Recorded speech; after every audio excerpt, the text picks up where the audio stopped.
Alright guys, today I want to talk to you guys about two things. The first one is fear of failure, and the second one is positivity.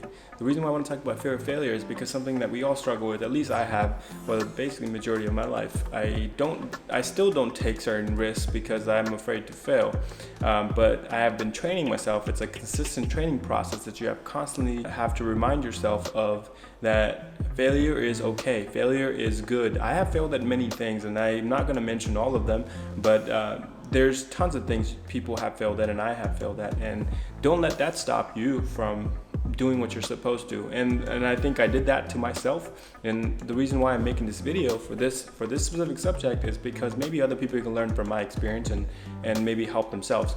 So one thing I did when I was in high school, I remember that's when I became fearful of failure, was I wanted to look cool. I didn't want to fail in front of my friends or embarrass myself doing something and failing at it, so I rather wouldn't even do it so I could look cool. I don't know where I got that idea from, maybe the peer pressure or whatever it was, but I started getting that pressure when I was in high school. Other people still saw me as somebody who took risks and did things and wasn't afraid of failure, but I did have these feelings and I did do things a certain way because I was afraid of what others may think or the repercussions and stuff. That continued on into college and even in the military, but I ended up coming back from that after I realized that people's opinions don't matter, and I think about, like, why should I care about somebody who knows nothing about me and their opinion?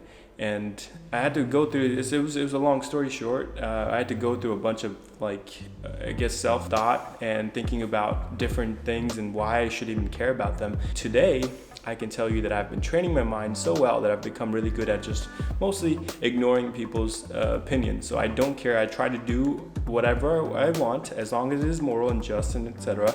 And I don't fear other people's opinions, and I don't fear failure as much as I did when I was basically 18, 19. So now, one thing I want to say is that as I'm going through my journey of life and I'm excelling in certain things, and that's because I've left behind the fear of failure. Not completely, there is failure that causes you stress, but stress sometimes can be good, so remember that. I wanted to talk about that in a different video. But going back to fear of failure, it limits people's abilities and it stops you from reaching your potential, and it did that for me. So again, I literally had to go through a self-evaluation and figure out where and why I felt certain ways about doing certain things, and I had to stop myself from feeling that way. Now, that doesn't mean just go outrageous and go crazy out in public just because you want to. Then you're just gonna look crazy. Obviously, there are social norms, there are certain things you're not supposed to do.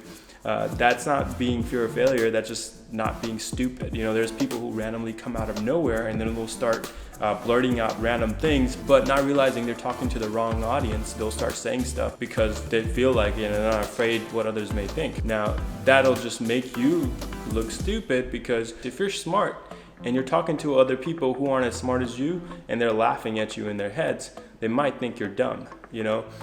I'm not telling you to fear their opinion. I'm telling you there is a right time, because you're wasting your time talking to people who may not relate to whatever you're talking about. Or if you are talking about a subject that doesn't, affect your audience, or they could care less about that subject. So then you're basically putting yourself out there where it doesn't make any sense. That's specifically not what I'm talking about. That's not failure. That's just you just not acting normal. So going back to fear of failure, now if you do fail, it's okay to fail. If you're selling, if you get a no, that's okay. If you're trying to get married and you ask somebody and they say no, that's okay. There's plenty more people out there. One more thing I want to say before I go over to positivity is you can't succeed if you don't fail. So I've studied so many people who have made tremendous amount of money and success, and they always have tons of stories that are overlooked by the majority of people, because people only see their successes, but you don't see all the failures they have gone through to get to that point. So my point here is, don't be afraid to fail, and don't let that stop you. One of the rules I live being a Muslim, I want to tell you guys, don't break any laws. Be a good human being. Don't be afraid to fail, okay? It's okay to fail, but you can't succeed if you don't fail. So make sure you guys are seeing that as a step to your next success. So if you fail, that's okay, because then you know what you can't be good at, and then you move on to the next one. And that's how I've started to see my life, and it's been doing wonders for me. Another thing I want to mention is positivity, okay? This is something, if you guys have known me, I've talked about this many times to my friends, my family, and my colleagues. Positivity is very important and key for not just your attitude, but your environment as well. So people around you, when you reflect positivity, people tend to emulate it. They tend to, it's contagious, you know? They start becoming positive around you, and then it just creates a good aura, and then that helps your confidence as well, and helps to be a little bit more fearless as well. So that goes hand to hand. This is why I want to talk about being positive. So even when you're having a bad day at work, you show up and you're like, hey man, life sucks, I don't like this. But the only thing that can change that is your attitude. You can see life two ways. One, being positive. Two is being negative, okay? So what's gonna be good for you? Being positive about something, because no matter what you do, whatever is going on in your life, it's not gonna change unless you change something about yourself. So second is being negative, okay?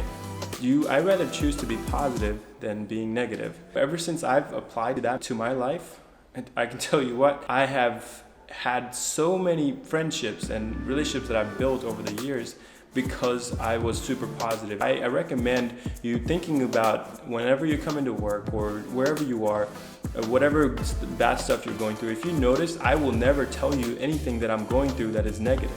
I will never tell you, other than that dog story. Okay, that was just, because I'm allergic and, about the dogs, I don't know, but nobody likes the dogs. But, what I mean is being positive is, I just don't know how to explain it, but you have to think about the effect it'll have on you and everybody else. You have to change yourself, okay, before you can change your environment. So if you start being positive, I promise you 100%, whatever you're going through is gonna be so much easier and much better than it will be if you stay negative and you just stay in this little bubble of negativity, and it's just gonna haunt you, and constantly you might even have nightmares, etc., whatever the case is. But the key, what my point here is, change yourself to being positive, whatever issue it is, and your environment will change. So again, don't be afraid to fail, and when you do fail, be positive. Look at the positive outlooks. You see how I connected those two? That's one of the reasons why I wanted to do them together. And if you guys have subjects you want me to talk about, the next one I was thinking about talking about was credit score. I have over 800 points, and I know a lot of people struggle with credit score, so I wanted to see if I can help you guys on the tips and tricks that I use to bring my credit score up. And I've had 800 for the last 2-3 years. I'll probably create a video about that, but if you guys have something that you guys want me to talk about, feel free to put it in the comments below. So I'll see you guys in the next video.